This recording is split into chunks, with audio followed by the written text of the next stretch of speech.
जैसा कि आप लोगों को पता है कि हर साल के फरवरी माह में बजट को पेश किया जाता है। देश को चलाने के लिए एक बजट तैयार किया जाता है। तो आज हम बजट के ऊपर में बात करने वाले हैं पूरा विस्तार से कि जो हमारा 1 फरवरी 2025 को वित्त मंत्री निर्मला सीतारमण के द्वारा बजट पेश करने वाले हैं, वो क्या बजट में लाने वाले हैं, ये सारी चीज़ें हम बात करने वाले हैं। तो आप लोग वीडियो के लास्ट तक बने रहेंगे। इस बजट में सरकार किसानों, युवाओं, महिलाओं और बैंक लोन से जुड़ी कई महत्वपूर्ण घोषणा कर सकती है। पिछले बजट में इन वर्गों पर कुल बजट का 33% से अधिक खर्च किया गया था। इस बार भी सरकार इस वर्गों पर विशेष ध्यान दे सकती है। इस बजट में सरकार का फोकस आम आदमी की ज़रूरतों पर होगा। रोटी, कपड़ा और मकान जैसी बुनियादी ज़रूरतों को पूरा करने के लिए कई योजना की घोषणा हो सकती है। साथ ही रोजगार सृजन और आर्थिक विकास को गति देने वाली योजनाओं पर भी जोर दिया जा सकता है। बजट 2025 की प्रमुख संभावित घोषणाएं की बात करें तो बजट 2025 में होंगे धमाकेदार ऐलान। मिडिल क्लास को मिलेगा बड़ा फायदा। यूनियन बजट 2025 किसानों के लिए संभावित घोषणाएं की बात करें तो इस बजट में किसानों की आय बढ़ाने पर विशेष जोर दिया जा सकता है। कुछ संभावित घोषणाएं इस प्रकार हो सकती है, जैसे एमएसपी में बढ़ोतरी, न्यूनतम समर्थन मूल्य में 10 से 15% की वृद्धि की जा सकती है। कृषि के ऊपर में ब्याज में छूट या माफी की घोषणा हो सकती है। किसान सम्मान निधि राशि को बढ़ाकर 8,000 से 10,000 रुपये प्रति वर्ष किया जा सकता है। कृषि उपकरणों पर सब्सिडी बढ़ाई जा सकती है। सिंचाई सुविधाओं के विस्तार के लिए विशेष योजना की घोषणा हो सकती है। युवाओं के लिए रोजगार और स्किल डेवलपमेंट, युवाओं को रोजगार देने और उनके कौशल विकास पर सरकार का विशेष ध्यान हो सकता है। स्किल इंडिया मिशन के तहत नए कोर्स शुरू किया जा सकते हैं। स्टार्टअप इंडिया योजना के तहत फंडिंग में बढ़ोतरी की जा सकती है। युवाओं के लिए अप्रेंटिसशिप कार्यक्रम का विस्तार किया जा सकता है। डिजिटल स्किलशिप फोकस करते हुए नए ट्रेनिंग सेंटर खोले जा सकते हैं। ग्रामीण क्षेत्रों में युवाओं के लिए रोजगार सृजन की विशेष योजना लाई जा सकती है। महिला सशक्तिकरण की बात करें तो महिला सशक्तिकरण और कल्याण योजनाएं महिलाओं के आर्थिक और सामाजिक उत्थान के लिए कई घोषणाएं हो सकती है।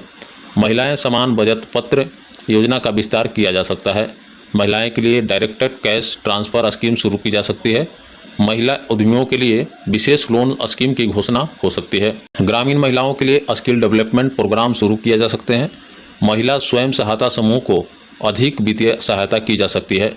बैंक और लोन और एमएसएमई सेक्टर, बैंक लोन और एमएसएमई सेक्टर को बढ़ावा देने के लिए कई कदम उठाए जा सकते हैं। होम लोन पर टैक्स छूट की सीमा बढ़ाई जा सकती है। एमएसएमई सेक्टर के लिए क्रेडिट गारंटी फंड में वृद्धि की जा सकती है। स्टार्टअप के लिए कलेक्ट्रल फ्री लोन की सीमा बढ़ाई जा सकती है। किसान क्रेडिट कार्ड की सीमा बढ़ाई जा सकती है। नॉन परफॉर्मिंग एसेट से निपटने के लिए कई योजनाएं लाई जा सकती है। टैक्स में राहत की उम्मीद, आम आदमी को राहत देने के लिए इनकम टैक्स में कुछ बदलाव किए जा सकते हैं। इनकम टैक्स स्लैब में बदलाव किया जा सकता है। स्टैंडर्ड डिडक्शन की सीमा बढ़ाई जा सकती है। बात करें सेक्शन 80C के तहत तो निवेश की सीमा 2 लाख रुपये तक की बढ़ाई जा सकती है।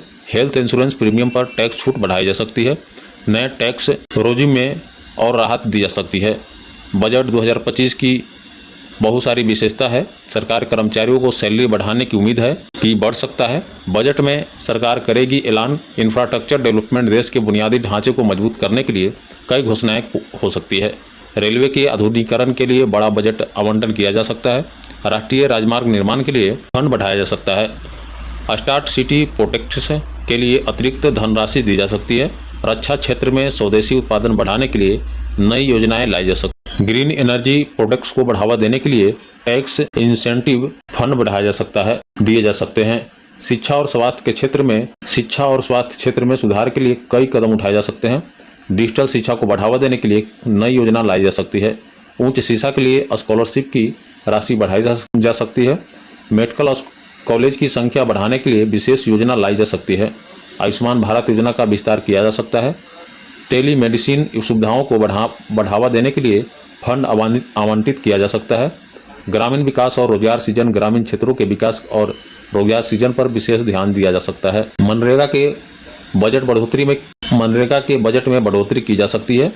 ग्रामीण स्टार्टअप को प्रोत्साहन देने के लिए नई योजना लाई जा सकती है। ग्रामीण डिजिटलीकरण के लिए विशेष फंड की घोषणा की जा सकती है। कृषि आधारित उद्योगों को बढ़ावा देने के लिए टैक्स छूट दी जा सकती है। ग्रामीण पर्यटन को बढ़ावा देने के लिए नई योजना की शुरुआत की जा सकती है। डिजिटल इंडिया और तकनीकी विकास डिजिटल इंडिया मिशन को आगे बढ़ाने के लिए कई कदम उठाए जा सकते हैं। 5G नेटवर्क के विस्तार के लिए अतिरिक्त फंड आवंटित किया जा सकता है। आर्टिफिशियल इंटेलिजेंस रिसर्च के लिए नया फंड बनाया जा सकता है।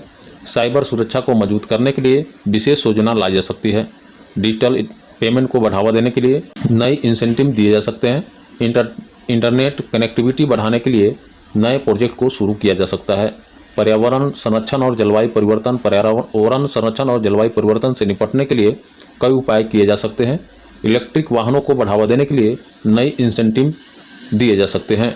सोलर एनर्जी प्रोजेक्ट के लिए अतिरिक्त फंड आवंटित किया जा सकता है। वन संरक्षण के लिए नई योजना को शुरुआत की जा सकती है। प्लास्टिक प्रदूषण को कम करने के लिए विशेष कार्यक्रम शुरू किया जा सकता है। जल संरक्षण के लिए राष्ट्रीय अभियान भी की घोषणा की जा सकती है। यह वीडियो केवल सूचनात्मक उद्देश्य के साथ में बनाया गया है और यह पूरी तरह से अनुमानित और संभावित जानकारी पर आधारित है। वास्तविक बजट घोषणाएं सरकार द्वारा 1 फरवरी 2025 को पेश किए जाने वाले वास्तविक बजट में ही स्पष्ट होगी। यह वीडियो में दी गई जानकारी पूर्णतः अनुमानित है और इसमें किसी भी प्रकार की त्रुटि या परिवर्तन की संभावना हो सकती है। पाठकों को सलाह दी जाती है कि सरकारी आधिकारिक घोषणा और बजट दस्तावेजों पर ही भरोसा करें। उम्मीद करते हैं हमारे द्वारा बताई गई जानकारी आपको जरूर पसंद आई होगी।